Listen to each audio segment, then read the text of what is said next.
జై శ్రీరామ్, జై శ్రీకృష్ణ. ట్రంప్ తన డాలర్ వాల్యూ పడిపోవాలని కోరుకుంటున్నాడు. ట్రంప్ తన ఓన్ కరెన్సీ అయిన డాలర్ వీక్ కావాలని కోరుకుంటున్నాడు. Let's decode.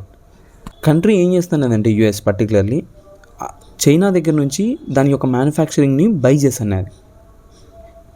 వీళ్ళు ఒక ట్రేడ్ అగ్రిమెంట్ చేసుకున్నారు 50 years బ్యాక్.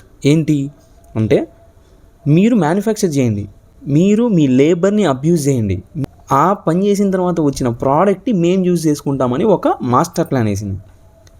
దాన్ని ఏదైతే చీప్గా మ్యానుఫ్యాక్చర్ చేయడం చైనా పని, ఆ మ్యానుఫ్యాక్చర్ చేసిన ప్రోడక్ట్ని కన్జ్యూమ్ చేయడం అమెరికా పని.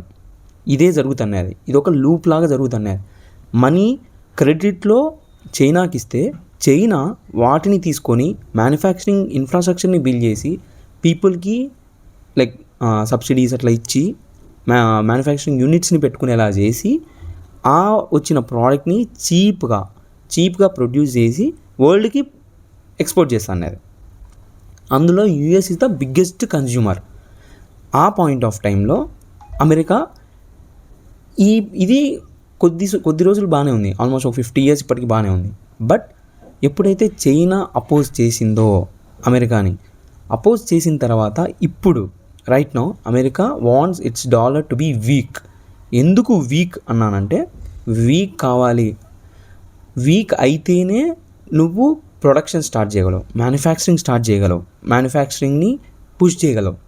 So that is the reason US wants its dollar to become week.